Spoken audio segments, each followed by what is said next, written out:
Assalamualaikum. Assalamualaikum warahmatullahi wabarakatuh. Waalaikumsalam. Alhamdulillahi wa kafa wassalatu wassalamu ala sayyidil mustafa wa ala alihi wa sahbihi ahli sidqi wal wafa. Subhanaka la ilma lana illa ma 'allamtana innaka antal alimul hakim.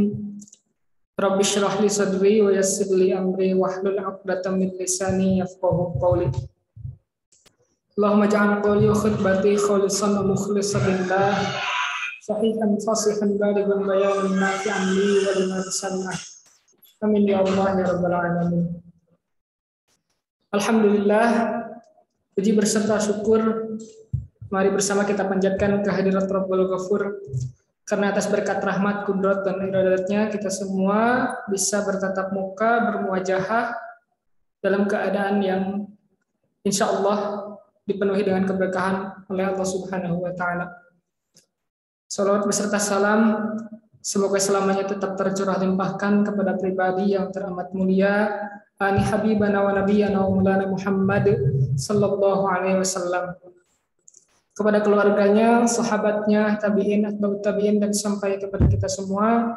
Semoga setiap langkah kaki, helaan nafas, dan kedipan mata kita dicatat satu kebaikan, dihapus satu keburukan, diangkat satu derajat, sehingga kita semua menjadi pribadi-pribadi yang hari demi hari, waktu demi waktu mampu meraih setiap keberkahan dalam setiap ilmu yang berusaha kita raih.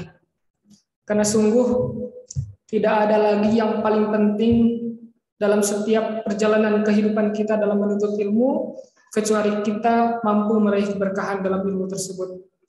Karena tanpa keberkahan dari apa yang kita pelajari, dari apa yang kita pahami, ilmu yang kita dapatkan, ilmu yang kita pahami tidak akan mampu membuahkan hasil, tidak akan mampu mendorong kita menjadi pribadi-pribadi yang lebih baik di hadapan Allah Subhanahu wa Ta'ala. Karena sungguh ada dua hal yang menjadi tanda keberkahan dari ilmu yang kita pahami, dari ilmu yang kita pelajari. Yang pertama, tanda ketika kita mendapatkan ilmu yang berkah dari Allah Subhanahu wa Ta'ala, ilmu yang kita pahami, ilmu yang kita raih mampu mendorong kita menjadi pribadi-pribadi yang senantiasa mendekatkan diri kepada Allah Subhanahu wa Ta'ala. Sehingga oleh karena diri merasa dekat kepada Allah Subhanahu wa Ta'ala, maka otomatis akan timbul rasa takut akan melaksanakan kemaksiatan, takut apabila tidak mampu melakukan ketaatan kepada Allah Subhanahu wa Ta'ala. Lalu yang kedua, ketika kita tidak mampu meraih keberkahan dari ilmu yang kita pahami, dari setiap ilmu yang kita pelajari, ilmu akan mampu mendorong kita menjadi pribadi-pribadi yang mampu senantiasa berkomitmen untuk menjaga persaudaraan, ukhuwah Islam antara sesama orang yang beriman. Maka oleh sebab itu kita bermohon bermunajat kepada Allah Subhanahu wa Ta'ala, semoga dalam setiap langkah perjalanan menuntut ilmu kita, Allah Subhanahu wa Ta'ala senantiasa melimpahkan keberkahannya kepada kita semua, sehingga kita mampu menjelma menjadi seseorang yang tidak hanya mampu memperbaiki hubungan kita dengan Allah Subhanahu wa Ta'ala, tapi juga mampu memiliki hubungan baik antar sesama manusia, khususnya orang-orang yang beriman. Amin ya Allah ya rabbal alamin. Anak-anakku, kawan-kawan semua, ayah bunda dan asatidz yang saya hormati, alhamdulillah kembali lagi kita dipertemukan dalam waktu terbaik, yakni waktu untuk kita mendengarkan nasihat-nasihat, berkumpul di tempat yang terbaik, yakni rumah-rumah yang insya Allah Allah Subhanahu wa Ta'ala senantiasa menurunkan rahmatnya kepada kita semua di waktu yang terbaik dan untuk mendengarkan hal-hal yang terbaik pula. Semoga senantiasa Allah Subhanahu wa Ta'ala melimpahkan kebaikan-kebaikan kepada kita semua. Amin ya Allah ya rabbal alamin.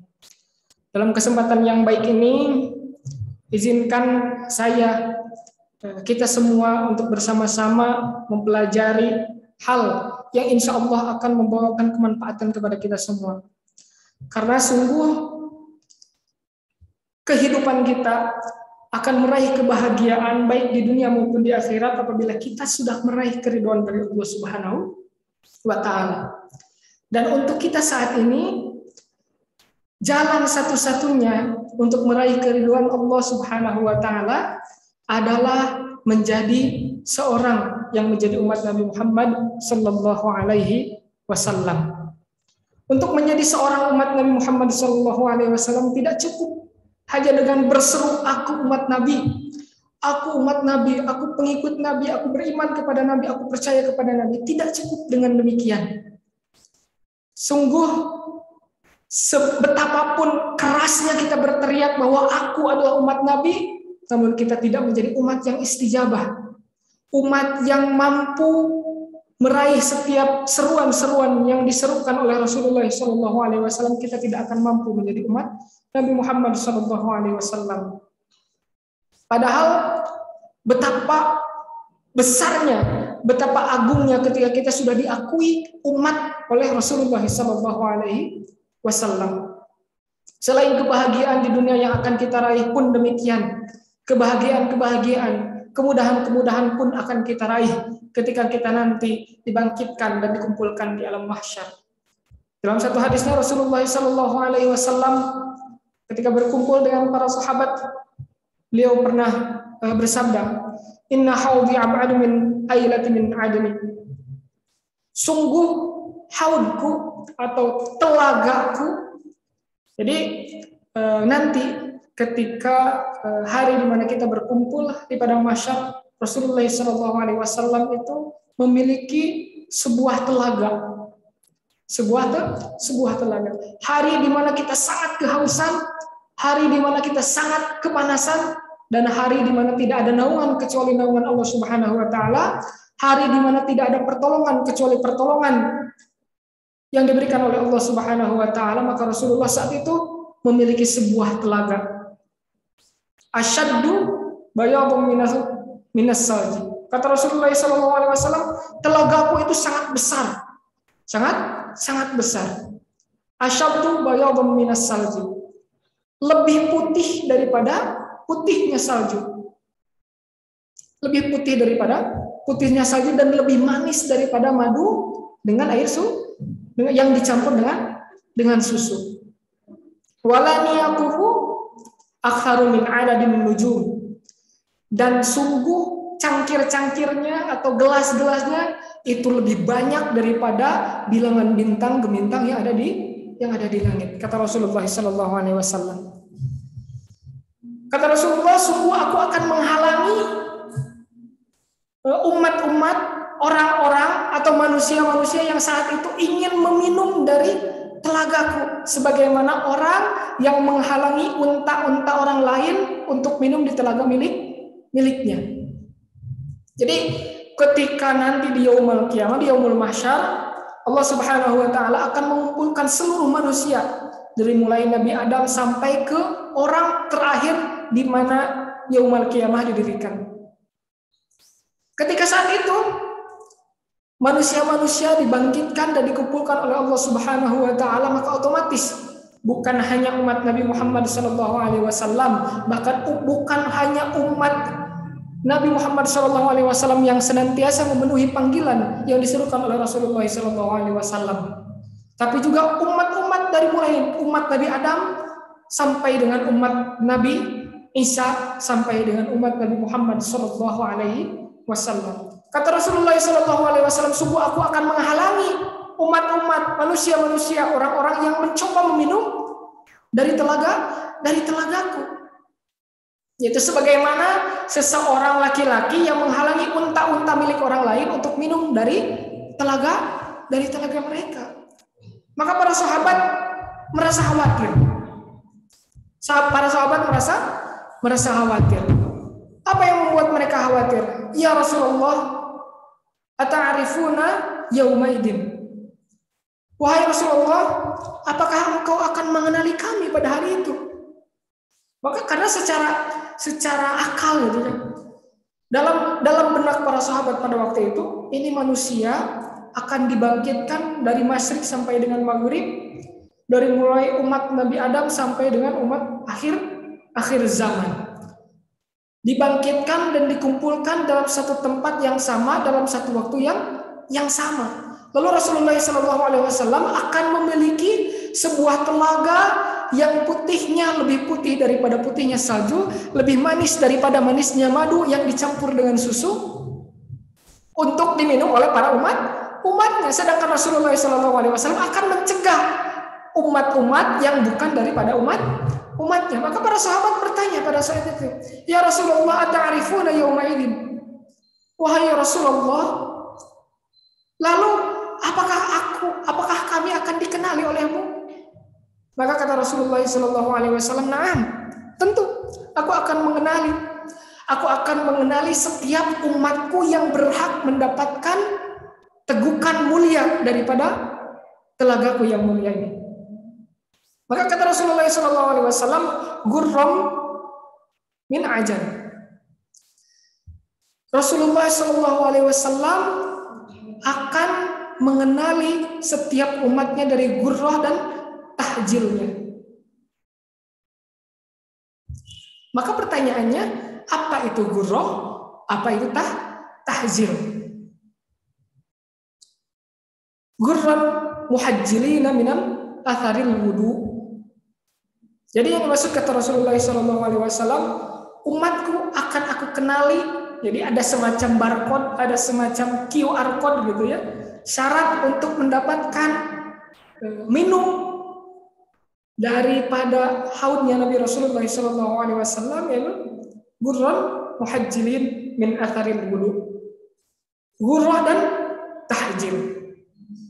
Maka kita berpikir, kalau wudu yang bisa menjadi tanda kita mendapatkan pertolongan dari Rasulullah SAW yang mampu mendapatkan hak untuk minum dari telaganya Nabi Muhammad SAW, lalu bagaimana dengan umat-umat yang lain? Bukankah umat-umat yang lain juga ada syariat berwudu? Bukankah kita pernah mendengar Ibunda Sarah ketika itu berhadapan dengan seorang raja yang zalim yang senantiasa mencari wanita-wanita yang cantik untuk kemudian dijadikan pemuas hawa nafsunya. Maka apa yang dilakukan oleh Ibunda Sarah? Beliau bermunajat kepada Allah Subhanahu wa taala dalam keadaan berwudu. Lalu kalau demikian, syariat wudu itu bukan hanya diberikan kepada umat Nabi saja, tapi kepada umat-umat sebelum Nabi Muhammad SAW. Maka yang menjadi pertanyaan, apa itu gurrah? Apa itu tahjil min asraril wudu? Apa yang menjadi tanda, apa yang menjadi pembeda dari wudunya umat Nabi Muhammad SAW dengan wudunya umat-umat yang lainnya? Maka hal ini para ulama menjawab, gurrah secara bahasa itu adalah tanda putih di keningnya kuda. Apa? Jadi gurrah itu kata para ulama secara bahasa adalah tanda putih yang ada di keningnya kuda. Sehingga dengan tanda putih yang ada di keningnya kuda tersebut, seorang pemilik kuda akan mengenali si kudanya bahwa itu adalah kuda milik dia. Jadi secara bahasa dapat dipahami bahwa gurrah itu adalah tanda putih di kening kuda. Sehingga pemilik kuda dapat mengenali kuda miliknya. Lalu yang kedua, apa itu tahjil? Kata para ulama, tahjil menurut bahasa adalah tanda putih yang ada di kakinya kuda.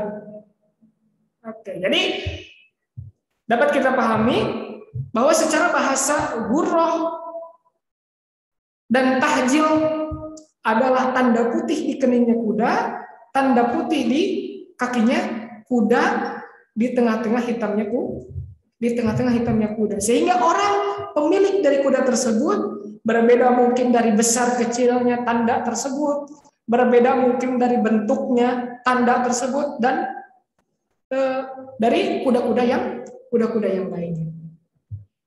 Namun secara istilah Al-Imam Ibnu Hajar mengatakan, wal murad biha huna an-nurul kain fi wujuhi ummati Muhammadin sallallahu alaihi wasallam. Lalu kemudian Al-Imam Ibnu Hajar mengatakan bahwa yang dimaksud dengan gurrah dan tahjil itu atau gurrah itu adalah cahaya yang terdapat pada wajah setiap umat Nabi Muhammad sallallahu alaihi wasallam min atharil wudu. Jadi ketika seorang umat Nabi Muhammad sallallahu alaihi wasallam kita tidak usah berteriak-teriak, kita tidak usah berseru nanti di hadapan Rasulullah sallallahu alaihi wasallam, aku umatmu ya Rasulullah, aku umatmu ya hai Nabi Allah. Tidak usah. Cukup kita menjadi pribadi-pribadi, cukup kita menjadi umat Nabi Muhammad SAW yang senantiasa menjaga wudhu, ikhlas karena Allah Subhanahu Wa Taala, dan melaksanakan apa yang senantiasa diiringi oleh wudhu, yakni ibadah kepada Allah Subhanahu Wa Taala. Maka dengan demikian kita akan memiliki gurrah, kita akan memiliki tahjil. Apa itu? Cahaya yang bersinar dari wajah umat Nabi Muhammad SAW. Maka kita bisa memahami bahwa gurrah dan tahjil itu adalah berupa cahaya yang akan bersinar di wajah umatnya Nabi Muhammad SAW dan kakinya umat Nabi Muhammad SAW. Jadi yang menyebabkan keluarnya cahaya dari wajah Nabi Muhammad SAW itu menurut riwayat ada dua hal. Yang pertama tadi itu min atharil wudu, yang kedua min atharis sujud.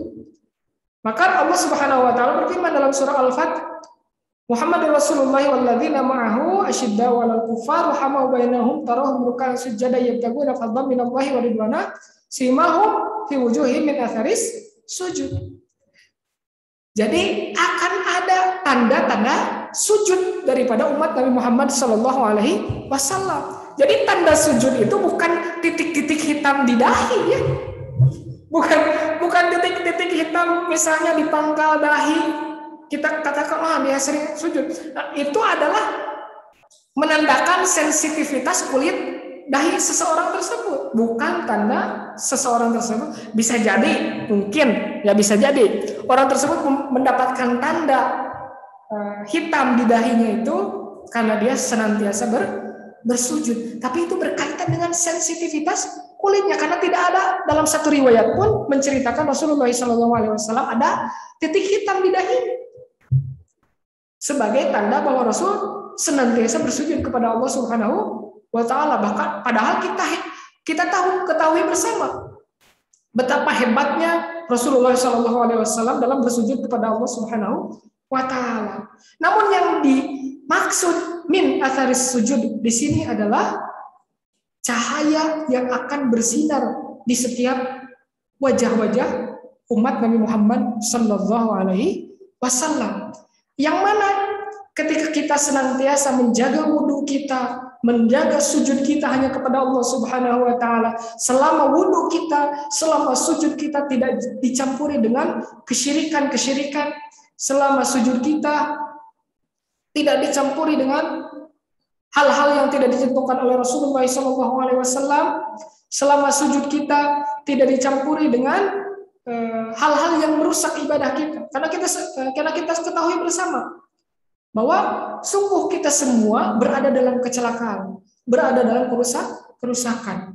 Innan nasa kulluhum halqa ilal alimun wal alimuna kulluhum halqa ilal amilun wal amiluna kulluhum halqa ilal mukhlisun. Sungguh semua dari kita, dari umat manusia ada dalam kecelakaan kecuali orang-orang yang berilmu, dan orang-orang yang berilmu pun ada dalam kecelakaan kecuali orang-orang yang beramal atas ilmunya. Pun demikian, orang-orang yang mampu mengamalkan ilmunya masih ada dalam kecelakaan kecuali orang-orang yang mampu ikhlas dalam mengamalkan setiap ilmu yang dia dapatkan. Wa ma umiru illa liya'budullaha mukhlishina lahud-din hunafa. Jadi semua Allah Subhanahu wa taala tidak pernah memerintahkan kita beribadah kecuali senantiasa disertai dengan keikhlasan hanya kepada Allah Subhanahu wa taala. Hanya mengharapkan yabtaguna fadlan minallahi wa ridwan. Hanya mengharapkan kebaikan-kebaikan, hanya mengharapkan keutamaan-keutamaan dan keridhaan Allah Subhanahu wa taala. Karena itulah tanda daripada umat Nabi. Maka selain wudu, selain cahaya selain wudu dan selain sujud, yang senantiasa mampu, yang senantiasa bisa kita usahakan supaya kita bisa mendapatkan tanda bahwa kita adalah umat Nabi Muhammad SAW. Kita juga harus mampu memahami apa saja yang menjadikan diri kita menjadi seorang yang akan diakui oleh Nabi Muhammad SAW sebagai umatnya.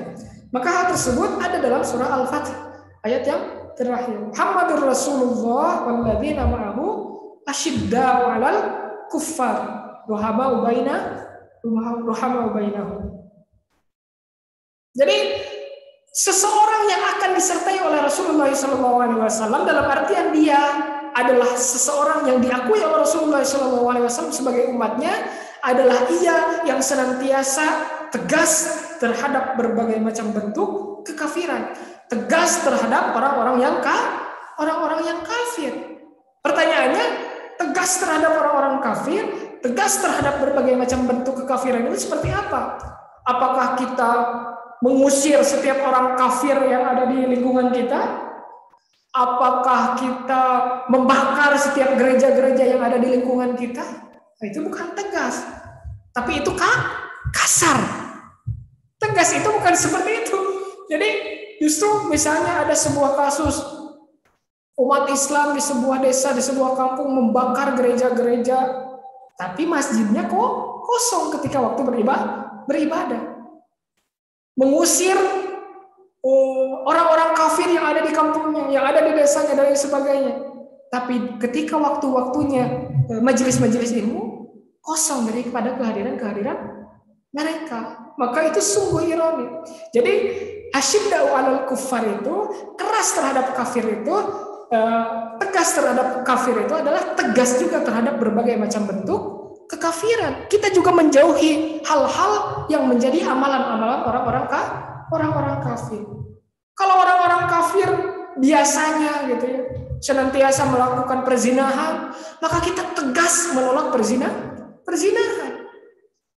Kalau orang-orang kafir biasanya meminum minuman khamr, maka kita tegas menjadi pribadi-pribadi yang menolak minuman khamr. Itu yang akan menjadikan kita terkategorikan menjadi seseorang yang asyidda'u 'alal kuffar, tegas terhadap berbagai macam bentuk kekafiran.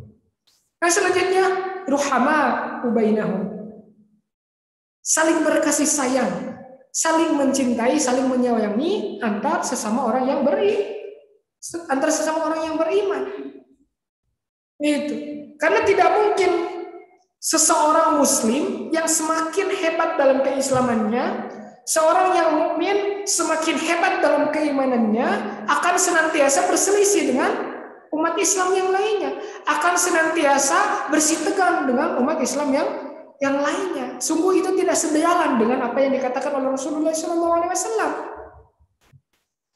Jadi la yu'minu ahadukum hatta yuhibba li akhihi ma yuhibbu li nafsihi. Kata Rasulullah SAW, tidak dikatakan seseorang itu beriman kepada Allah Subhanahu wa taala, atau dalam tafsir yang lain, tidak sempurna iman seseorang ketika dia tidak mampu menjadi pribadi yang menyayangi saudara muslimnya, saudara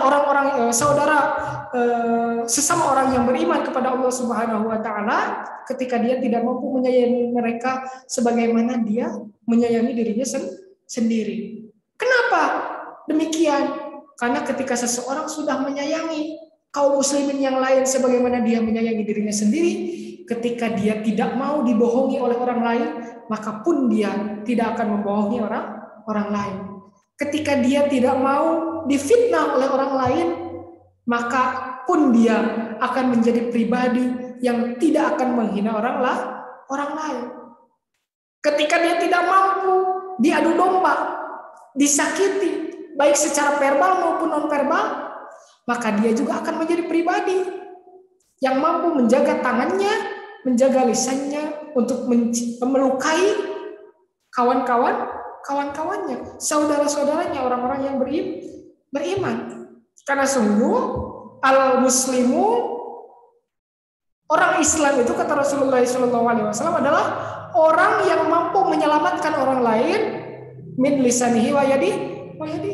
Orang yang mampu menjaga orang lain dari tersakiti oleh apanya? oleh tangannya, pun demikian dengan oleh lidahnya.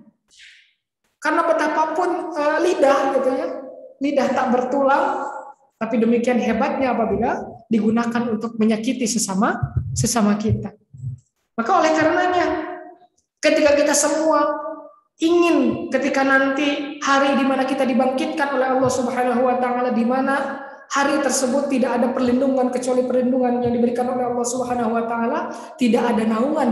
La dhilla illa dhilli, kata Allah Subhanahu wa taala, tidak ada naungan kecuali naungan yang akan aku berikan. Tanda yang menyebabkan kita mampu meraih keselamatan, tanda yang mampu menyelamatkan kita, tanda yang mampu membuat kita diakui umat oleh Nabi Muhammad Sallallahu Alaihi Wasallam.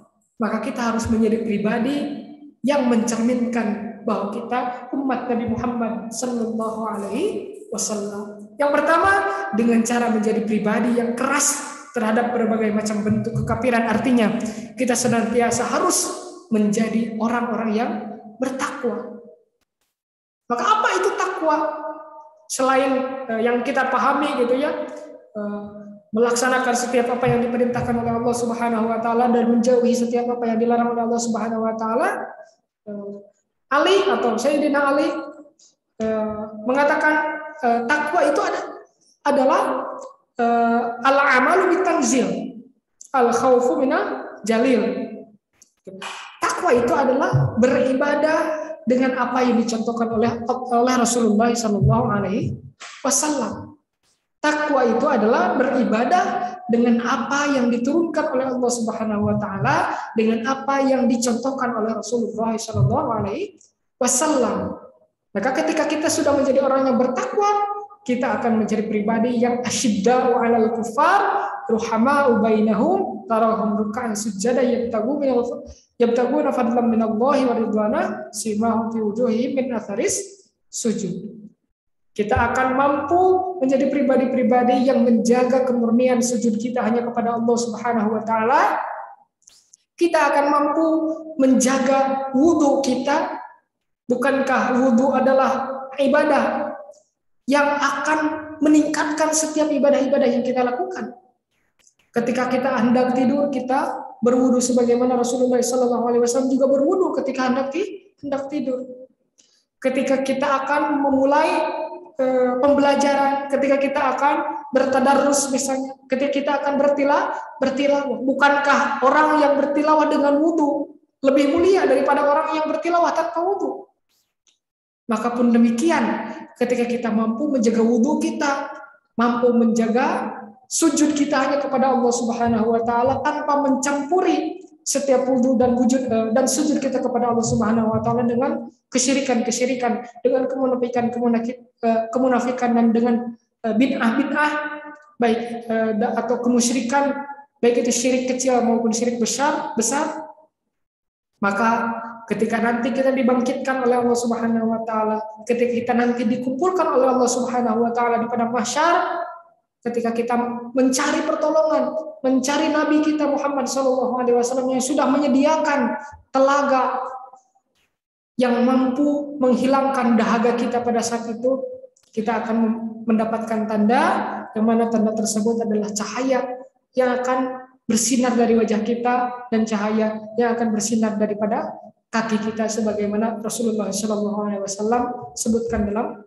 hadisnya. Sehingga ketika kita mampu meraih pertolongan dari Rasulullah SAW, maka kita akan mendapatkan kebahagiaan yang kekal, kenikmatan yang kekal dari Allah Subhanahu wa taala, yakni surganya Allah Subhanahu wa taala. Maka bersama kita memohon bermunajat kepada Allah Subhanahu wa taala supaya kita senantiasa diingatkan, supaya kita senantiasa disadarkan menjadi pribadi-pribadi yang menjaga wudunya, yang menjaga sujudnya, yang menjaga ibadahnya kepada Allah Subhanahu wa taala, sehingga kita mampu meraih pertolongan dari Rasulullah sallallahu alaihi wasallam di yaumul mahsyar. Amin ya Allah ya rabbal alamin. Demikian yang bisa saya sampaikan. Mohon maaf apabila ada kesalahan, kurang lebihnya Allah Subhanahu wa taala mudah-mudahan melimpahkan rahmat keberkahan dan maghfirahnya kepada kita semua. Terima kasih atas segala perhatian. Allahumma fiq lakum bitarik. Assalamualaikum warahmatullahi wabarakatuh. Waalaikumsalam warahmatullahi wabarakatuh. Nabi Muhammad